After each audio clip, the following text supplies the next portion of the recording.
नमस्कार साथियों, स्वागत है आपका सोवना हिंदी ट्रांसलेशन में।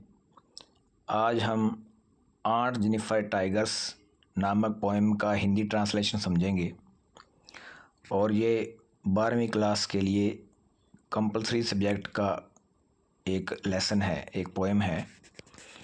तो चलिए शुरू करते हैं इसका Hindi explanation. About the poet, कवि के बारे में।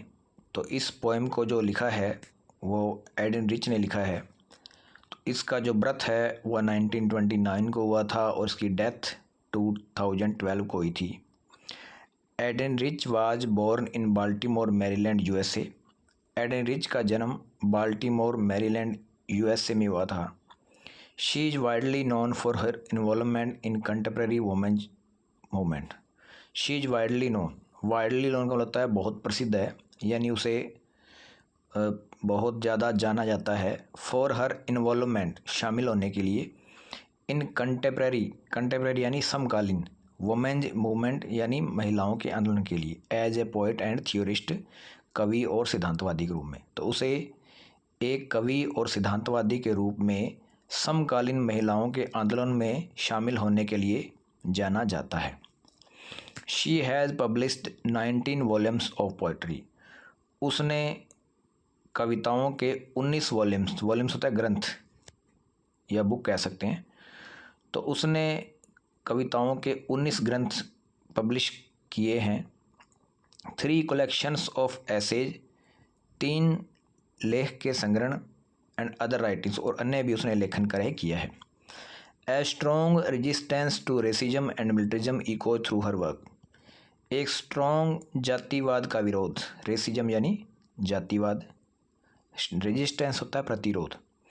तो जातिवाद के विरोध के प्रति बहुत ज़्यादा विरोध। And militarism echo through her work, और सैन्यवाद इको करता है उसके वर्क में, यानी वह जातिवाद के प्रति और सैन्यवाद के प्रति काफ़ी विरोध करती हैं, यानी उसके कार्यों में ये जातिवाद और सैन्यवाद उसके कार्यों में गूंजता है, इको करता है।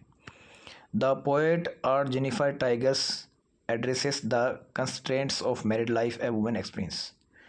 तो जो पोएम है आर्ट जेनिफर, ये जितने भी कंस्ट्रेंट्स हैं मैरिड लाइफ के, यानी जितनी भी आपत्तियां हैं, जितने भी दुख हैं एक महिला के एक्सपीरियंस में मैरिड लाइफ के प्रति, यानी विवाहित जीवन में जितने भी महिलाओं के लिए जो दुखद अनुभव हैं उसमें वो इसको एड्रेस करती है, उसका वो संबोधन करती है।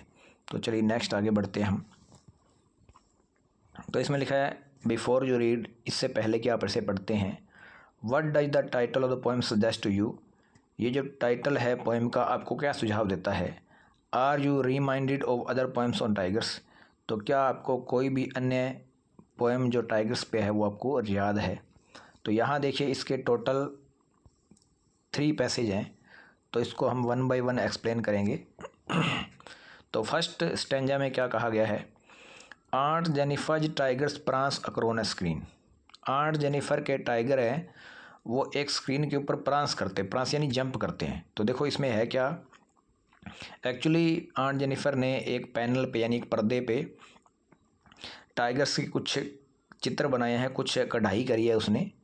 तो वो जो टाइगर हैं वो स्क्रीन पे प्रांस करते, उछलते रहते हैं। जैसे कि आप जानते हो जब हवा चलती है तो पर्दा इधर उधर हिलता है, तो ऐसे लगता है जैसे कोई टाइगर उछल रहे हों। तो उसी तरह से आर्ट जेनिफर के जो टाइगर हैं वो स्क्रीन पे उछलते हैं। Bright topaz denizens of a world of green. और ये ब्राइट टोपाज की भांति है, यानी चमकीले पुखराज की भांति। टोपाज यानी पुखराज, डेनिजन्स होता है निवासी, of a world of green, हरे भरे संसार के। तो ये चमकीले पुखराज की तरह होते हैं और ये हरे भरे संसार के निवासी हैं। They do not fear the man beneath the tree. और वो फियर नहीं करते, यानी डरते नहीं हैं आदमियों से, बीनीथ द ट्री, पेड़ के नीचे जो खड़े हैं। यानी क्या है कि जो पेड़ के नीचे कोई भी व्यक्ति खड़े हैं तो उससे वो डरते नहीं हैं। और ये भी शायद इसमें बना हुआ है, तो इसमें क्लियर तो नहीं है, लेकिन इसका चित्र भी बना होगा पेड़ का, उसके नीचे कुछ आदमी बने होंगे और पास में एक टाइगर, वो क्या है कि उसमें चित्र बना होगा। तो टाइगर है ये उस आदमियों से जो पेड़ के नीचे खड़े हैं उससे डरते नहीं हैं। They pace in sleek chivalric certainty. और वो पेस करते हैं, पेस यानी वॉकिंग स्लोवली, धीरे धीरे चलना, चहलकदमी करना। दे पेस इन स्लीक, वो बड़े स्लीक से, सिवलिक होता है शान से, सटैन निश्चित, बड़े बड़े शान से, बड़ी निश्चितता से वो, और स्लीक होके, स्लीक बड़ा मतलब बड़ा एक अच्छे तरीके से कह सकते हैं। तो वो बड़ी शान से और निश्चितता से वो यहाँ पे चहलकदमी करते हैं, और मतलब आराम से चलते हैं और वो डरते नहीं हैं। नेक्स्ट स्टैंजा देखिए। Aunt Jennifer fingers fluttering through her wool, और आंट जेनिफर की जो फिंगर्स हैं फ्लटरिंग कर रही हैं अपने वूल पे, कढ़ाई पे। Find even the ivory needle hard to pull, हालांकि उसके लिए आइवरी नीडल है वो भी उसको पुल करने में हार्ड फील हो रही है। पुल यानी खींचना। आइवरी नीडल होता है हाथी दांत से बनी हुई जो सुई होती है, तो उससे वो कढ़ाई कर रही है, और उस कसीदाकारी के ऊपर जो कढ़ाई कर रही है उस पे जब वो सुई खींचती है तो उसको बड़ा भारी लग रहा है।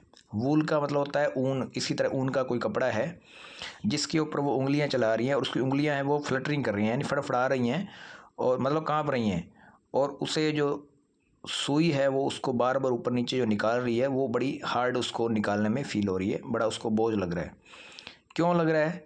क्योंकि the massive weight of uncle's wedding band sits heavily upon aunt Jennifer hand, और जो मैसी वेट है अंकल की शादी के पट्टे का, अंकल्स वेडिंग बैंड यानी अंकल की शादी के पट्टे का, सिट्स हैवली, वो हैवली उसको फील हो रहा है upon aunt Jennifer hand, aunt Jennifer के हाथों पर, यानी उसके हाथ पर एक पट्टा बंधा हुआ है, और ये शायद उनकी परंपरा रही होगी कि हाथ पे क्या उसकी निशानी होती है, तो इससे पता चलता है कि वो उसके साथ बंधी हुई है, जैसा वो चाहे उसके साथ बर्ताव कर सकता है, और वो उनके अंडर प्रेशर में रहती है। तो जो चाची जेनिफर है उनके इस तरह से कुछ रीति रिवाज रहे होंगे, जिसके कारण क्या है कि वो घर में ही क्या है कि एक दब्बूपन से एक बड़ी मीक होकर के वो वहाँ पे रह रही है। तो यहाँ पे जो वेडिंग बैंड है, अंकल्स वेडिंग बैंड, ये एक क्या, एक बोझ का एक प्रतीक है यहाँ पे। नेक्स्ट देखो।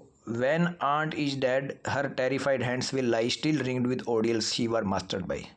तो यहाँ पे उन्होंने कहा कि जब आंट मर जाएगी, जब चाची मर जाएगी, तब भी क्या है कि उसके जो टेरिफाइड हैंड्स हैं will lie still ringed with ordeals, अभी भी घिरे रहेंगे। विल लाई वैसे होता है पड़े रहना, लेकिन यहाँ पे घिरे रहेंगे क्योंकि रिंग्ड साथ में आएगा। स्टिल रिंग्ड, रिंग यानी घेरे में रहना, विद ऑडियल्स, ऑडियल्स होती हैं बाधाएं या परीक्षाएं, तो वो अभी भी परीक्षाओं से घिरे रहेंगे। शी वाज मास्टर्ड बाई, जिसके ऊपर उसका स्वामित्व है। यानी क्या है कि पुराने टाइम में क्या होता था कि महिलाओं को घर में रहना पड़ता था, और उनके ऊपर बहुत सारे बोझ होते थे, वो अपनी स्वतंत्रता से कुछ भी नहीं कर पाती थी। तो इसलिए कहा गया कि अभी भी क्या है कि जिसके ऊपर आंट के ऊपर जिसका भी स्वामित्व है, उनकी परीक्षाओं से उसके हाथ अभी भी घिरे रहेंगे, चाहे वो मर भी जाए। The tigers in the panel that she made, और जो टाइगर उसने पैनल पे बनाए, उस पर्दे पे, she made will go on prancing, और वो क्या है कि वो प्रांसिंग करते रहेंगे, विल गो ऑन प्रांसिंग यानी जंप करते रहेंगे, प्राउड एंड अनफ्रेड यानी गर्व से और बिना डरे। तो इस तरह से क्या है कि जो टाइगर्स और यहाँ पे आंट दोनों की यहाँ पे जीवन की तुलना की गई है। तो जो टाइगर्स हैं वो फियरलेस हैं, डरते नहीं हैं, और वो बड़े शान से चलते हैं, है ना। दे पेस इन सिलेक्शन लिखा हुआ है यहाँ पे, तो बड़े शान से चलते हैं, और वो हरे भरे संसार के निवासी है। जबकि चाची के उन्होंने बताया कि वो she was a fearful lady, वो एक फियरफुल यानी डरी हुई डरपोक सी महिला थी। और क्या कि तो इन दोनों में बस यही अंतर बताया हुआ है, और इसमें यह बताया कि जो टाइगर है वो हमेशा जंप करते रहेंगे, लेकिन जो चाची है वो हमेशा से ही क्या है कि अपने बोझ तले, अपने जीवन के जो कार्य हैं उनके तले वो दबी रहेगी, अपने स्वामी के जो प्रेशर में रहेगी वो। तो इस तरह से यहाँ पे चाची और टाइगर के बीच में अंतर बताया गया। तो ये थे इसके 3 स्टैंजाज, और इसी में से प्रश्न उस हिसाब से उठते हैं, और प्रश्न इसमें से आते हैं। अब आएंगे इस बार रेफरेंस, कॉन्टेक्स्ट और एक्सप्लेनेशन। तो इसका रेफरेंस आपको लिखना है कि कौन सी पोएम है, कौन सा पोइट है, तो आप लिख देंगे रेफरेंस में these lines have been taken from the poem aunt Jennifer tigers written by Adrienne Rich. और फिर उसके बाद इसमें क्या बताया गया है, पहले स्टैंजा में टाइगर के बारे में बताया गया है, दूसरे स्टैंजा में चाची के बारे में बताया गया, तीसरे बारे में बताया गया चाची और टाइगर का दोनों में अंतर बताया गया। तो यही इसमें एक्सप्लेनेशन आपको करना है। तो आशा करता हूँ आपको पोएम अच्छे से समझ आ गई होगी, और नेक्स्ट आपको कौन सी पोएम आपको सीखनी है, तो उसके लिए आप कमेंट करें। वीडियो अच्छा लगे तो लाइक करें, शेयर करें और चैनल पर नए हैं तो सब्सक्राइब जरूर करें। Thank you.